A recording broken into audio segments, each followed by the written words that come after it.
आहेत मनसैनिकांवरती काल गुन्हे दाखल झाले, काय सांगाल? मला असं वाटतं की कालची जी घटना आहे, सदावर्ते नावाचा एक टुकार माणूस हा स्वतःच्या प्रसिद्धीसाठी प्रत्येक ठिकाणी जातो, मराठी भाषेबद्दल मराठी नेत्यांबद्दल सतत वाईट बोलत असतो.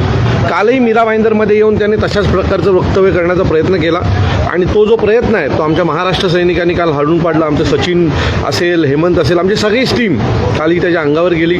ज्या पद्धतीने पोलिसांनी आमच्या मुलांना काल दाबण्यात आलं, गळे दाबण्यात आले, सो या सगळ्याचा विरोध करण्यासाठी मी आज पोलीस स्टेशनला आलेलो आहे. खरं तर महाराष्ट्र शासनाने किंवा गृह खात्यानेच सदावर्तेला सूचना दिल्या पाहिजेत.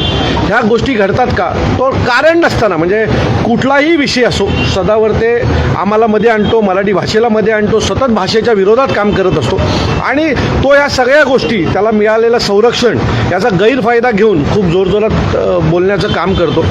आमची गृह खात्याला आणि माननीय गृहमंत्र्यांना विनंती आहे की सदावर्तेला आवर घाला, नाहीतर सदावर्तेला आता आमचा जो काही पेशन्स आहे तो संपायची वेळ आलेली आहे. एक दिवस येईल की सदावर्तेला रस्त्याने कपड्याशिवाय फिरवलं जाईल, एवढं नक्की. दादा, काल तो निवेदन दिलेलं आहे पोलिसांना, काय मागणी आहे पोलिसांची? आमची मागणी आहे की काल तो जो काही बडबडत होता, खरं तर तो दारू पिऊन बडबडतो की काय कळत नाही, कारण ज्या पद्धतीने काल तो ओरडत होता, बडबडत होता, वकील होता की कोण होता कळत नाही.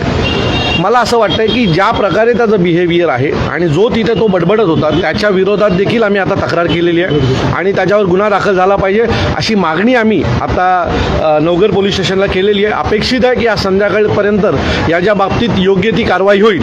नाही झाली तर सदावर्तेला आम्ही धोपटल्याशिवाय राहणार नाही. सतत सन्माननीय साहेबांच्या विरोधात बोलणं, आम्ही तर आमच्या पक्षाकडनं एकही माणूस त्याच्याबद्दल समोरून बोलायला जात नाही.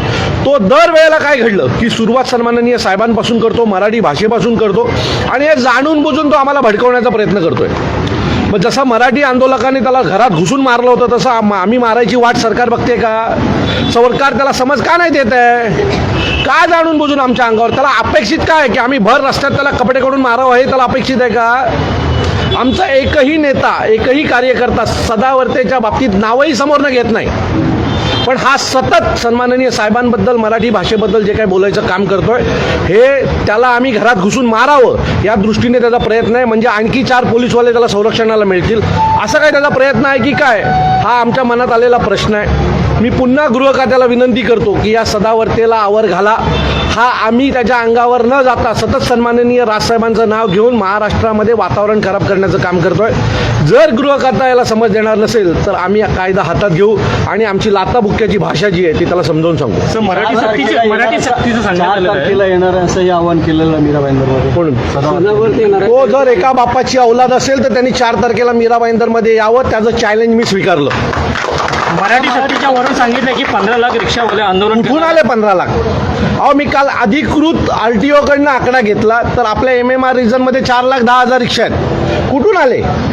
दुसरी गोष्ट, यातले 65% रिक्षावाले हे मराठी आहेत. मुंबईतला काही भाग सोडला आणि ठाणे शहर किंवा मीरा भाईंदरमधला काही भाग सोडला तर बाकीच्या संपूर्ण कल्याण, डोंबिवली, ठाणे या भागामध्ये प्रचंड मोठ्या प्रमाणात मराठी रिक्षावाले आहेत. 65% वरती रिक्षावाले मराठी आहेत आणि बऱ्यापैकी जे भैया रिक्षा चालवतात त्याचं परमिट मराठी माणसाचं आहे.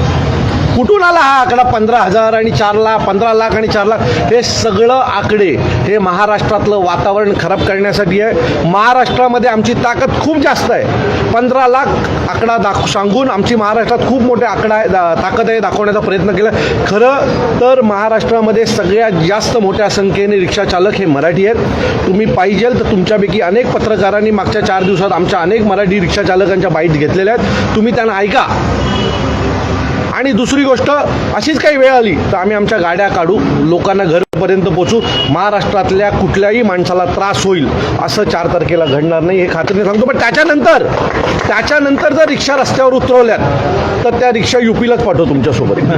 संजय निरुपमनी सुद्धा याचं समर्थन केलेलं नाही. त्यांचं असं म्हणणं आहे की सध्या 2 गट पडले. परिवहन मंत्र्यांनी सांगितलं की परमिट रिक्षा पाहिजेत, मराठीच पाहिजे. संजय निरुपम बोलत आहेत की परमिट रद्द करू नका. संजय निरुपमाने स्वतःला सांभाळावं असं संध्याकाळपर्यंत.